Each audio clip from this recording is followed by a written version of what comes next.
Okay, great. Well, welcome everyone to this IES webinar, supporting delivery of the net zero target through environmental impact assessment.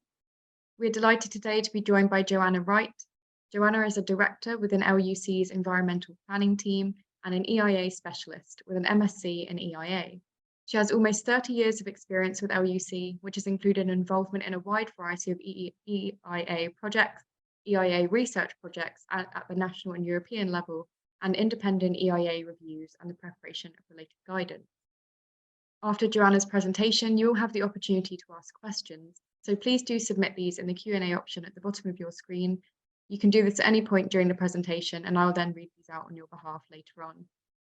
This webinar is also being recorded and will be made available on the IES YouTube channel. Thank you so much for logging in today, and a massive thank you to Joanna for joining us. I'll hand over to you. Thank you for that. And good afternoon, everybody. Apologies, you'll probably see I'm a bit croaky. Just today I seem to be losing my voice, so I'm sucking on a Strepsil, and we'll continue to do so. I've got various things to hand. Hoping it will ease off a bit, but it may just mean that I talk less and rely more on the slides, which is perhaps no bad thing. But yes, welcome to this very topical webinar, really, given that we're all probably following the proceedings of COP27 with interest. Quite a lot to cover, but it is obviously being recorded, and there'll be an opportunity for questions at the end. So I'm going to start with a brief introduction to EIA, because I'm aware there'll be different levels of understanding amongst the audience. Then going to move on to the current requirements to address greenhouse gas emissions in EIA. What do we look at and why? Really then, to bring it to life, I want to look to some examples of how these have been reflected in recent practice, look at some practical implementation. Excuse me. And then importantly, to bring it to close, look at how we bring current practice towards closer alignment with the net zero agenda. Okay, so what is EIA and what are the current requirements to address greenhouse gases? So EIA originated in the United States in the National Environmental Policy Act of 1969. So it was born the same year as I was. So yeah, a bit biased, but it was a good year in 1969. Introduced formally in the UK through EU directive in 1985, has been updated since. So I was intending to read out this definition, which I still might try to do. There's many similar definitions. I've chosen the Scottish one because I'm speaking to you today from Glasgow, been based in London for 10 years at LUC and 20 years in Scotland. It's probably obvious, but the areas which are in green are my own emphasis. So let's see how it goes. EIA is a means of drawing together in a systematic way an assessment of a project's likely significant environmental effects. This helps to ensure that the importance of the predicted effects and the scope for reducing any adverse effects are properly understood by the public and the competent authority before it makes its decision. So it's systematic. EIA practitioners love a flow chart, but we do follow a very prescribed and orderly process. Importantly, we should be looking at the likely significant environmental effects. So that's not all effects. We need a proportionate assessment. But one of the tricky things, particularly with climate change, is what is a significant effect when we're looking at climate change? And we'll come back to this. So we're looking at the scope for reducing any adverse effects. So we should be treating EIA as a positive design tool and looking to design out environmental impacts where possible. And then finally, the EIA won't make the decision for you as to whether a development should go ahead, but it should give the decision maker and anybody else interested the relevant information on the environmental impacts.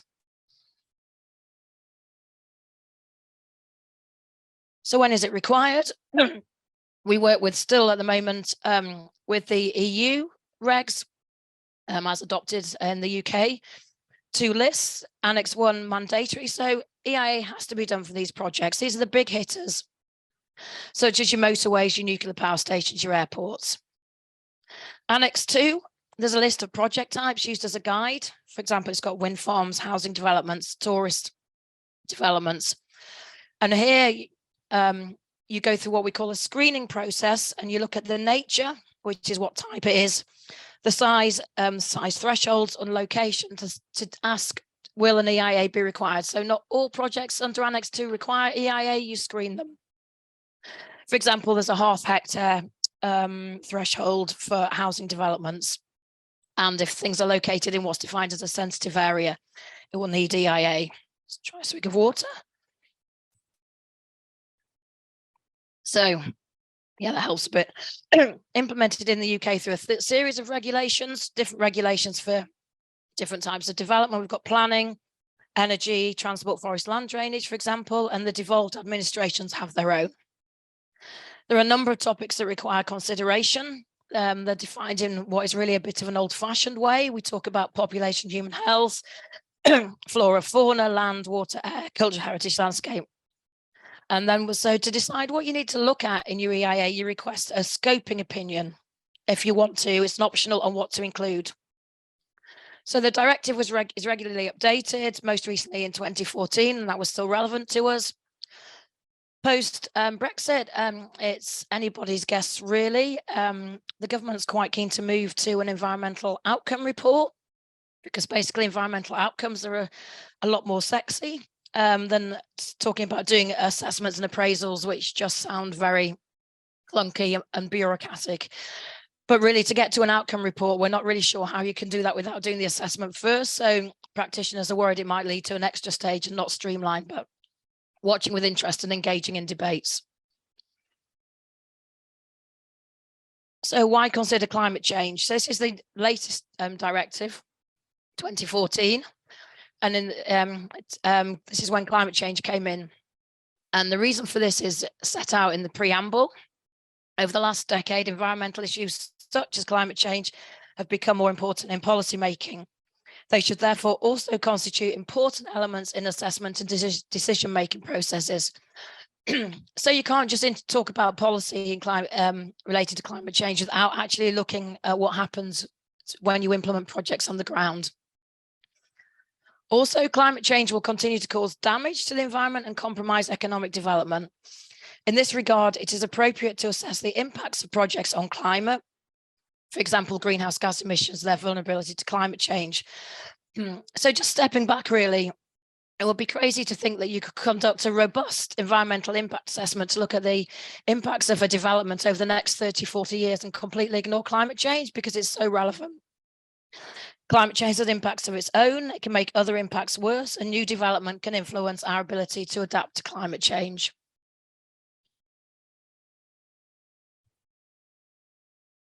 So this is taken from different regs. These are the infrastructure planning regs, 2017, but again, all broadly similar. They are fairly aligned. This will apply to your NSIPs, your nationally significant infrastructure projects, for those that know about those. So Schedule 4, paragraph 5, requires a description of the likely significant effects of the development on the environment resulting from the impact of the project on climate. For example, the nature and magnitude of greenhouse gas emissions, which is really what we're talking about today in the net zero agenda, but also about the vulnerability of the project to climate change. So just to remember, that's important. There's two sides to this, two responses: emissions reduction and adaptation, both important in EIA. And ideally, you're looking for solutions where you've got a win-win, where you can adapt and reduce emissions, such as various tree planting projects. This is our latest guidance. I was lucky enough to be involved in it. It's available very easily to members of IEMA. There's also one for adaptation that sits alongside it.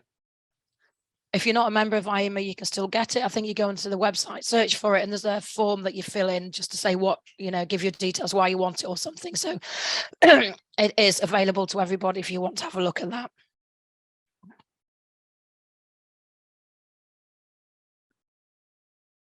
Okay, so what are the general principles for looking at greenhouse gas emissions in EIA?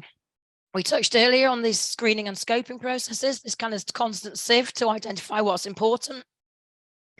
The working principle we're starting from is that all projects contribute to climate change. It's the largest interrelated cumulative effect. In EIA, we love talking about interrelated effects, cumulative effects. is interrelated because it's linked to all other environmental effects, and it's cumulative because it may be small in isolation, but have far-reaching influence when you consider your project alongside others. So the guidance says this means greenhouse gas emissions should always be considered and reported, but at varying degrees of detail depending on the project. Should be a proportionate assessment. This applies to all EIAs, all topics. And interestingly, the guidance recommends you adopt a life cycle approach, considering all the project stages. And this is perhaps where there's some tension, because it's quite right to say that if you want to look at emissions, you should be looking at the full life cycle, but also trying to keep your assessment proportionate. And there's a bit of tension there, which I think we're all working on. Mitigation ideally should be embedded through the project life, because generally earlier the better. The way to really get your emissions down, and we'll see this when we look at a few numbers, is to try and get them down in the design stage.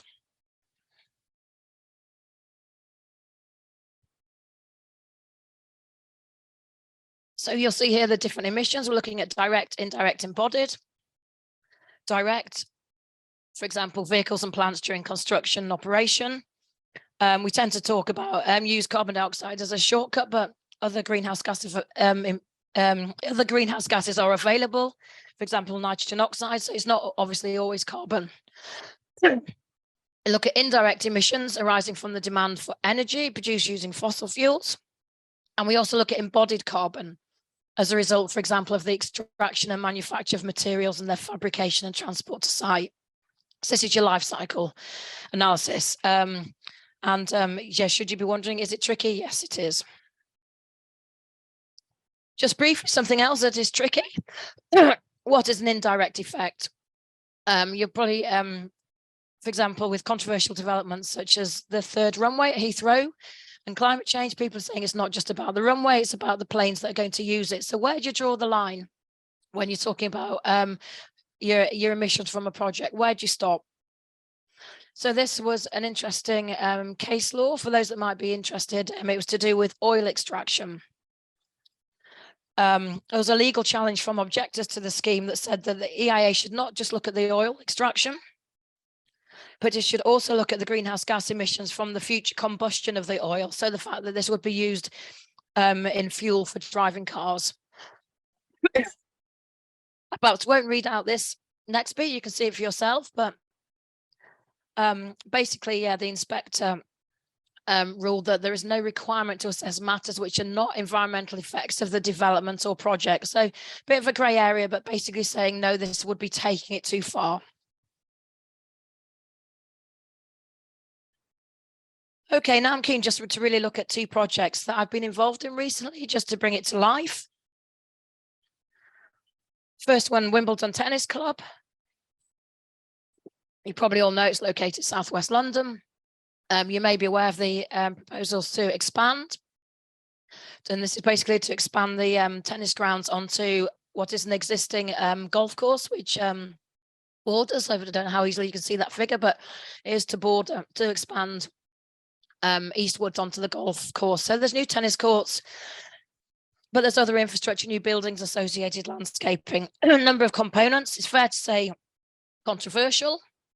It's in a sensitive landscape and it's a densely populated area. So there is quite a bit of controversy about the development.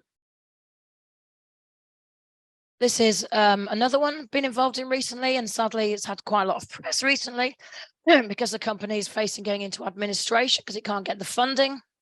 But this project is consented. It's a Gigaplant to produce a huge number of batteries for the electric vehicle market. So it is a low carbon project. And there's a lot of local support for it. It's in Northumberland, it's site of disused coal yard. So it's derelict land, still quite a lot of an area of high unemployment. So there is a lot of local support for the project. And I mean, I think you get some idea of the scale. It would be one of the largest manufacturing plants in Europe. So where does the EIA fit in? If we think that it's not compulsory for these projects, they're in the annex or schedule 2, and they fit under the project types. You'll see one, Wimbledon Sports Stadium, Gigaplant Industrial Estate Development. So then you do the screening and see if you need EIA depending on nature, size, location. You don't have to. If you want to, you can do an EIA voluntarily if you're pretty clear there might be effects. And in both cases for these projects, it was decided outside, yeah, we're going to need to do EIA. So it was just stated an EIA will happen, which is what you can do. So because of that, there was no reference specifically to which topics were triggering this need for EIA. Differed at scoping. Wimbledon, originally for Wimbledon, it was said you don't need to look at climate change in the EIA. And this is a key thing because it's covered in other documents supporting the application. And also each environmental topic area is already thinking about climate change. So it's not important, but it's been looked at already. So there's lots of objection to the development. The application was tweaked for a number of reasons. The ES was updated and climate change was just brought in. So it's a bit of a belt and braces approach. But for the Gigaplant, it was in right from the start because it had potential for significant effects. So you'll see what I mean about these other studies for Wimbledon. Here they all are in Wimbledon distinctive colours. So there was already an energy statement, whole life carbon statement, sustainability statement, travel plan. And this is one of the challenges where it gets a bit messy because all these other documents were being produced. But the EIA does distill relevant information and hopefully, if it's done properly, in a concise, non-technical language. It embeds climate change and links it to all the other topic areas. And you introduce this test of significance. So all these have got, some very clever and robust numbers in, but they don't necessarily say whether the development should go ahead. So with EIA, you start to say, well, is the level of greenhouse gas emissions significant? And then that, in theory, should help advise your decision makers to whether the project should proceed. So perhaps best save my voice. I won't read out all these things on this slide, but these, you can see from here, the kind of considerations that came in at the design and construction stage, basically about material use. So really using it as a positive design tool. I think it's fair to say, it's unavoidable that you're going to have greenhouse gas emissions. You've still got your other, something like, for example, your energy, your fuel use, your transport. You can't avoid those. And the emissions during construction were calculated. You'll see how the figure is, a bit meaningless at the moment, but just to give you some idea, so over 66,000 tons. The unit we're using is CO2e. For those not familiar, this is CO2 equivalent. So this is like a current common currency such as a euro or dollar for talking about greenhouse gas emissions. So all the gases are converted into this common unit of CO2e. So just something to look out for if you see carbon figures.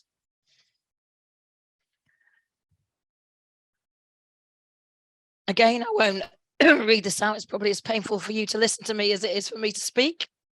But it's about, operation stage, about energy efficiency, use of renewable energy, and travel plan, all the things that, we're trying to do for climate change in reducing private transport.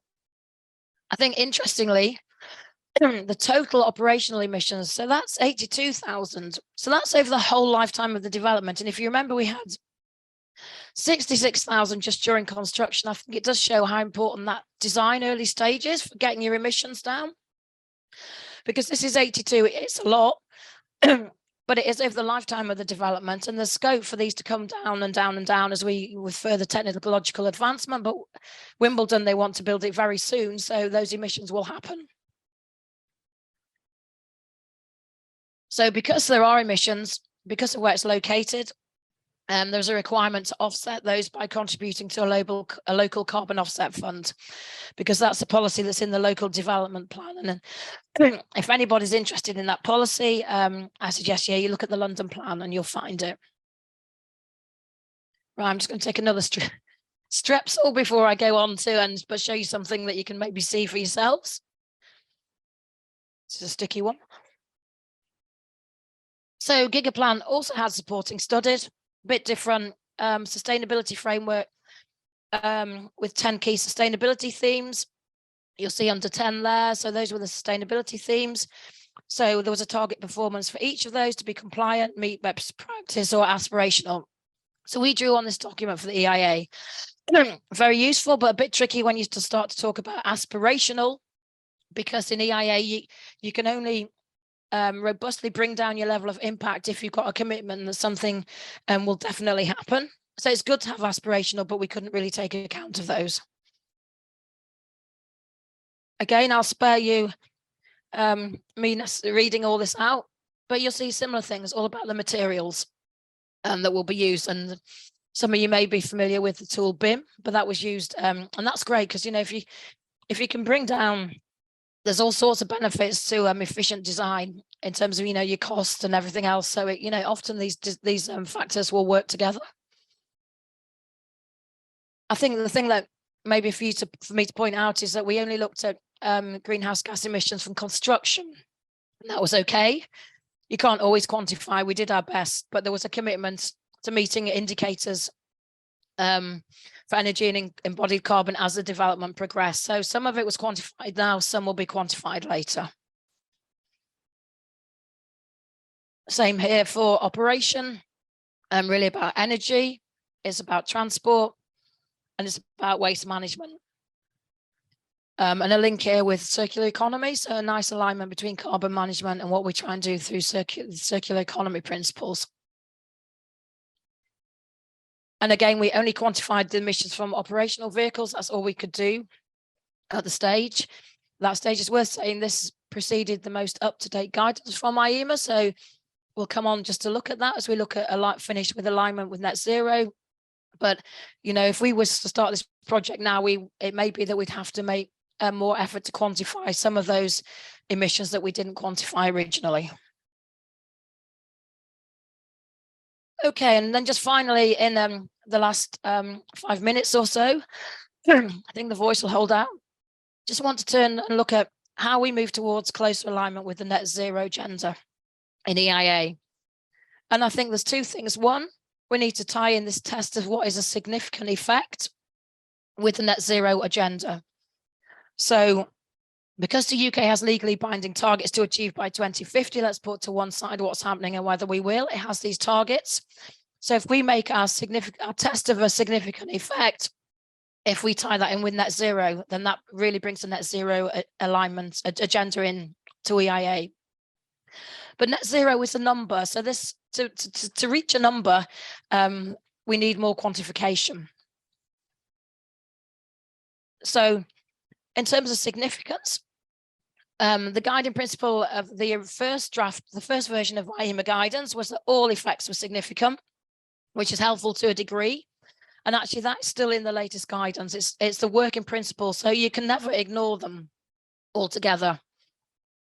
Before, the pragmatic approach used to be say, well, we can't quantify, but if we commit to complying with national policies or local plan policies, we can say it's not significant because we're policy compliant. But now this is where we've moved to with the latest guidance. And we're saying that it's to avoid a significant effect, it has to fit with the net zero trajectory. I can never say that word. In line with the Paris Agreement's 1.5 degrees C pathway, and that's different for different project types. So this is where we've moved to with the latest guidance. You've got to demonstrate for EIA projects that are then net zero compliant.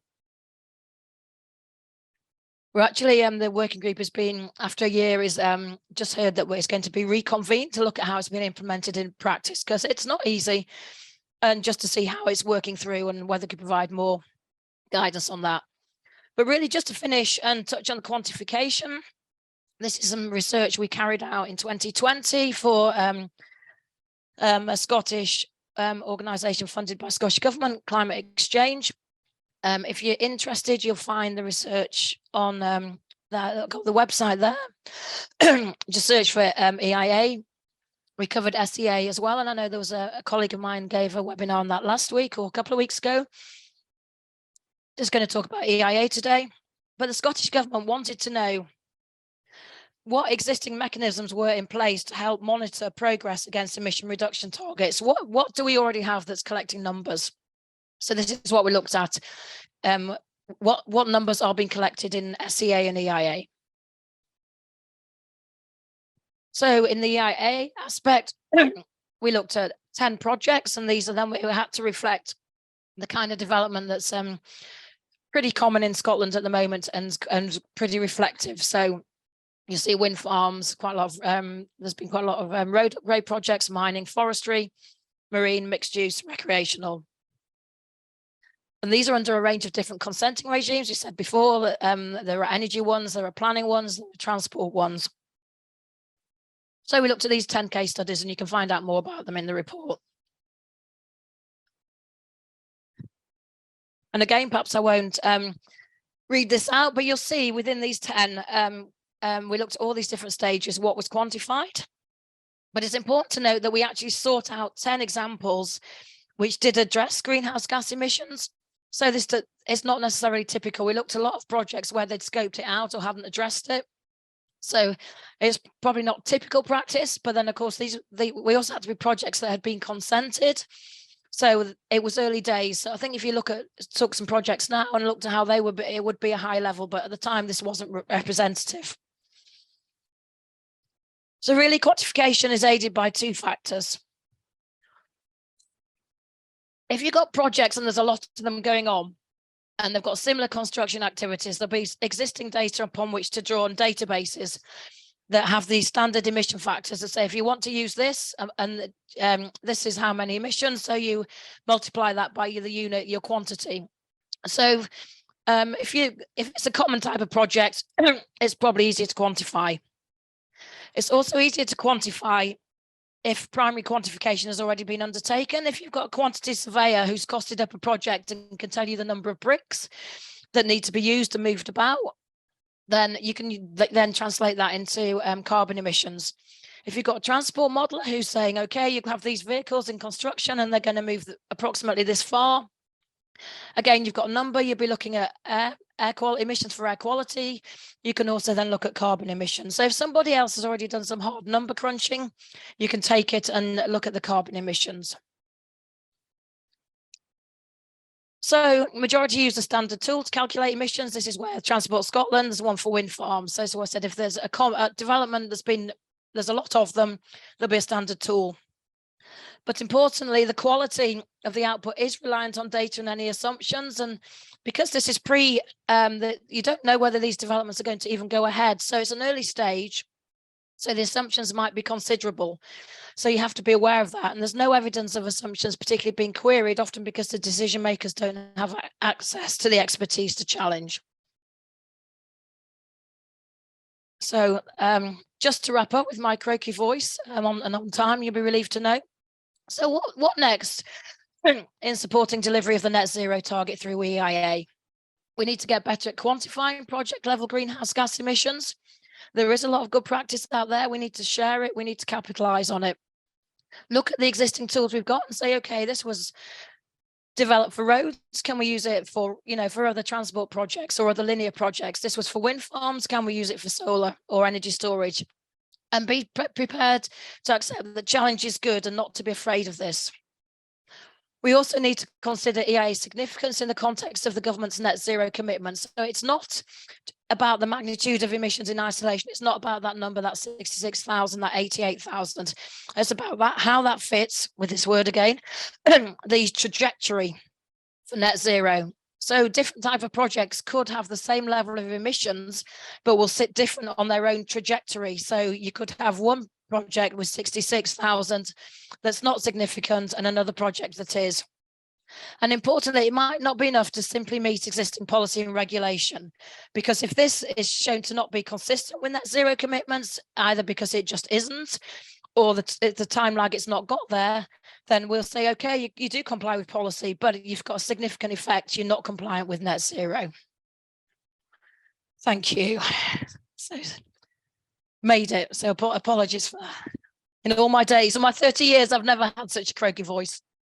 Well, thank you so much, Joanna, for that presentation. It was really interesting and great to hear an overview of how EIA and net zero can be more aligned. And really appreciate you doing this with a sore throat. So I'll go right into the question and answer session. So anyone that has any questions for Joanna, please do put them in the Q&A function at the bottom of your screen. Just to kick off, it was great to hear in your case studies some good examples of the embedded mitigation methods that have been used. Do you have any advice on the success factors for how EIA professionals can get involved in the design phase? Because I know this can be a challenge. Sorry, could you just repeat the question? They cut out a little bit, probably. Yeah. Of course, no problem. We're just talking about the embedded mitigation Yeah. methods that you talked about in your case studies. In your experience, what are the key success factors for EIA professionals getting involved at the design phase? Because I know this can be a challenge. Sure. It can be a challenge. It's getting better, and it's been particularly a challenge if you want to get involved at the design stage because you want to talk about carbon emissions, because it's a new topic. And it's a standing joke that what we normally do, we have to prepare an assessment. You know, I've been asked to do one in 2 weeks because they've forgotten about it. They forgot to do it. And of course, by that stage, you are too late. So I think awareness is increasing, and, you know, and teams we still get the fact that we're often appointed later than the design team, but designers themselves we've got designers at LUC, they're having to think about carbon. So at least they're now thinking about that. So they are thinking about that. So it's not, at least not the stage where if we don't get involved, it's not going to happen, but it's a chance to just keep asking those questions. And you're like a sort of extra voice if you can get involved at that stage. And then a lot of these, you know, the big projects, they have stages where they get consultee comments, such as NSIP projects. There's a gateway check for projects. So if it goes to the decision maker and they say, oh, we don't like it, or we've got comments, there's like often formal stages where by that stage we're very much involved. And if they have to go back and look at the design, we've already done a draft assessment, so we can go back a step. Great, thank you. That makes a lot of sense. Just to let you know, in the Q&A box, we're getting loads of well done for getting through. Thank you. It must be awful to listen to. It must be as uncomfortable to listen to. Not at all, not at all. So thank you for the presentation. In terms of positive environmental benefits or impacts of certain developments with regard to greenhouse gas emissions, how are these robustly reported in environmental impact assessment? Yes, that's a very important point. EIA should look at the negative and the positive effects. And you would think maybe that renewable schemes would be the easiest way you can say there's a positive benefit, because the whole rationale for these projects is to reduce carbon. But when you do a life cycle analysis, it's actually very complicated in EIA. And this is one of the things I want to raise in the working group when we put it back together. Because the government has got these ambitious targets and said, oh, it's all going to be fine, we're going to get to net zero. So you look at what's happening, and the emissions are going low, low, low, low, low. So even with a renewable project, if you've got energy storage, it looks like it's not very good, because you've got a solar farm that you want to get consent for, but you're already assuming that against, you know, a baseline where all these solar farms are up and running. So even the projects, so it's very difficult, because even the projects that we need to get to net zero don't come out well when you put them through this process, because it's assumed that we're already on the pathway and then we're introducing it, if that makes sense. So that's one of the so you can always, you know, promote the positive effects, but what isn't happening at the moment is this is not flagging up those projects, you know, which should really be prioritized, because the whole rationale is to reduce carbon emissions because of how we compare them. Yeah, of course. Yeah, that makes sense. And when you talk about the question, yeah, of course, yeah, thank you. And when we talk about greenhouse gases, or when you've talked about it in your presentation, is this list limited to carbon emissions and NOx emissions, or are there other greenhouse gases that are also? Yeah, no, it's the bundle. You know, the standard the protocol. So, you know, you've got your things like methane, I think, and also depends on the type of project. And there are the other ones which are with long names, fluorocarbony things that are very potent. But in small, you'll see there's I don't know if you saw, but the wind farm in Scotland's been developed offshore, and there's a big thing about the most potent greenhouse gases being released. Well, it is, but it'll be small amounts. That's why you have to kind of, so it's potent, but it's nothing like the amount of emissions we're seeing, you know, methane, carbon dioxide, which are the biggies. But no, it's the full range. And if you look at the guidance documents, unfortunately, that's something we're all very clear on, because, you know, there's clear on the protocols as to what gases that we should be looking at. So that's one thing where it is relatively straightforward. Right. And is there any movement on accounting for and assessing the greenhouse gas emissions from soil, for example, including carbon losses from soil excavation and movement? It often feels like this can be overlooked. Yes, there is, and it should be, because there's a danger that when you look at your baseline with a project, there's various ways you can pick your baseline, and you could say, well, there's no development there, so that there's nothing, and just say that's and then you're going to introduce something, but there may be no development, but that doesn't mean that site doesn't have a role to play, either positively or negatively. And that's very good. What I know, there's IEMA has its guidance on assessing EIA and soil, which is still on my list. One of the things I think I might try and read over Christmas. So I know that there is an aim to try and bring those together, so that where you can, the topics work to help each other. And don't conflict with each other. So very much there's something that should be considered. If you use a lot of the tools, that's why the wind farms in Peatland tool in Scotland was introduced, because there was a concern about the payback period, because you were building these wind farms on peaty sites. So how long does it take to pay back the loss of that peat? So I think everybody's aware of it, but it's a case of trying to get the guidance aligned. Great, thank you. And what do you think the role of monitoring is in helping alignment with the net zero policy? Because obviously you've talked a lot about quantification. So is monitoring going to be an important part of this project? Yeah, I think monitoring is, and that's what one of the big things that everybody's grappling with. There's there's monitoring emissions, and that's why the Scottish government asked us to do that research, because they're like, well, how do we get this information? And they thought, oh, well, it'd be easy to get it for EIA, but harder for SEA, because it's harder, as I'm sure Suzanne covered, but it's not. That information, doesn't exist at the moment, but this individual projects fit within the local authorities, their climate emergencies, and their commitments. So lots of people are trying to monitor emissions, because that's the good thing. You can't get to net zero without saying, well, what have I got now? What am I going to have next year? What have I got? So there's a lot of monitoring required.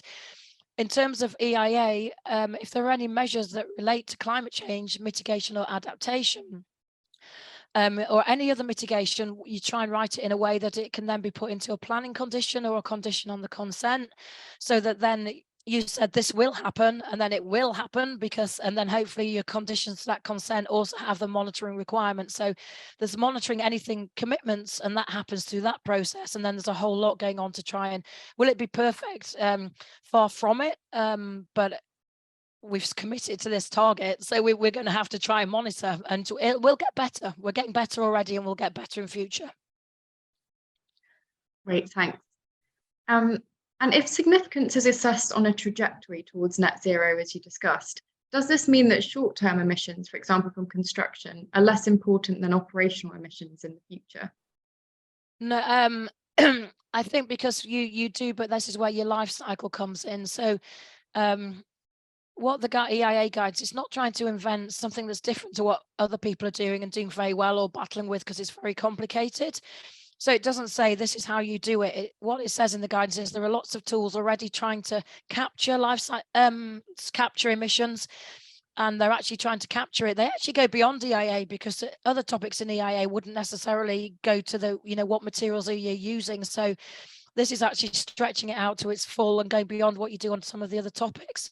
But it's basically saying you adopt that life cycle. So either you might use this payback, which offsets, for some types, or you can present the different stages. So you see the different stages, as with the examples I gave, but you can look at it in its entirety. And I think for me, even if the numbers are wildly inaccurate, it just really focuses on, and we hear about the knocking down M&S in Oxford Street, and how they shouldn't be doing that because of the embodied carbon. And having done these projects, I can really see why, because there's so much, and we're just going to do it, and it will happen. Great. Well, thank you so much for the presentation today, Joanna. You'll be pleased to know that I'm gonna end the webinar here. Really enjoyed hearing your presentation. I think it was really useful and informative for all of our attendees. So thank you, and thank you to all of them watching. No problem at all. It's been great to have you. Our next IES webinar is on the 14th of November, and this is also the water themed day of COP27. So for our webinar that day, we're doing We're focusing on urban water management and rural land use transformation. So please do register for this on our website if you're interested. Really appreciate you taking the time today, Joanna, and to all of our attendees. I hope you have a great rest of your day. Thank you very much for joining. Thank you. Thank you.